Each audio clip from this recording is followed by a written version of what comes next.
جبکہ مکہ جیسے مذہبی اور اقتصادی مرکز کا انتظام قبیلے قریش کے زیر اہتمام تھا، جو زیادہ تر مسالوں کی تجارت رومیوں اور ساسانیوں کے ساتھ کیا کرتے تھے۔ 570 عیسوی میں قریش قبیلے میں محمد نامی ایک بچہ پیدا ہوا، جنہوں نے اپنی زندگی کا ابتدائی حصہ ایک تاجر کے طور پر گزارا۔ 610 عیسوی کے آس پاس محمد صلی اللہ علیہ وسلم پر آسمانی وحی اترنا شروع ہوئی۔ جلد ہی حضرت محمد صلی اللہ علیہ وسلم نے اپنے آبائی شہر مکہ میں ایک نئے مذہب اسلام کا پیغام پھیلانا شروع کیا۔ تاہم مکہ والوں نے اسلام قبول کرنے کی بجائے 614 عیسوی میں انہوں نے اسلام کے پیروکاروں کو ستانا شروع کر دیا، جس کی وجہ سے 622 عیسوی میں رسول اللہ صلی اللہ علیہ وسلم اپنے اصحاب کے ساتھ مکہ سے ہجرت کر کے مدینے چلے گئے۔ اس سے مسلمانوں اور اہل مکہ کے درمیان جنگ شروع ہوئی، اور 629 عیسوی میں رسول اللہ صلی اللہ علیہ وسلم نے مکہ مکرمہ کو فتح کر لیا۔ نبی بننے کے بعد رسول اللہ صلی اللہ علیہ وسلم نے اپنے پڑوسی ریاستوں کے بادشاہوں کے پاس اپنے سفیر بھیجے۔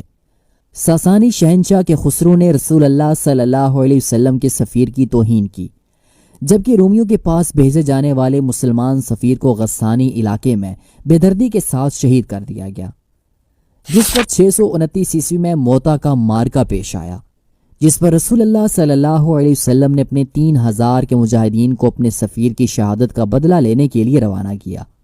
موتا کے مقام پر رومیوں اور مسلمانوں کی خون ریز جنگ ہوئی، جس میں مسلمانوں کو شاندار فتح حاصل ہوئی اور 20,000 کے قریب رومی سپاہی میدان جنگ میں مارے گئے۔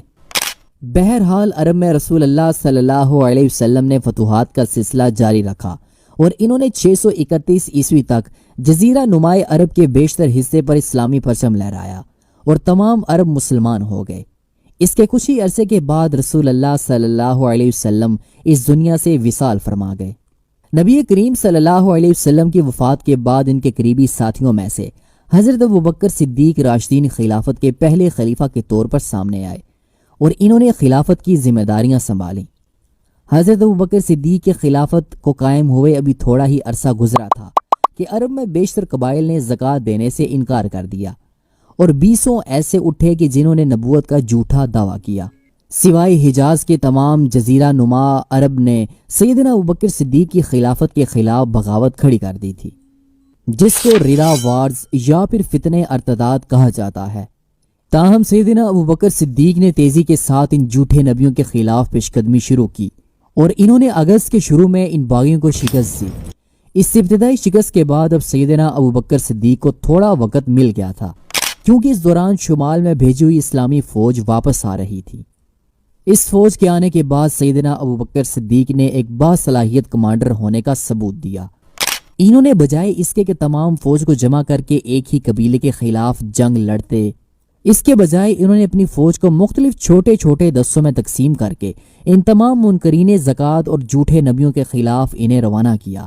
اس حکمت عملی کے تحت سیدنا ابوبکر صدیق نے مارچ 633 عیسوی تک جزیرہ نما عرب سے تمام باغیوں کو ختم کر دیا، اور یوں پورے جزیرہ نما عرب میں حضرت ابوبکر صدیق کی خلافت قائم ہوگی۔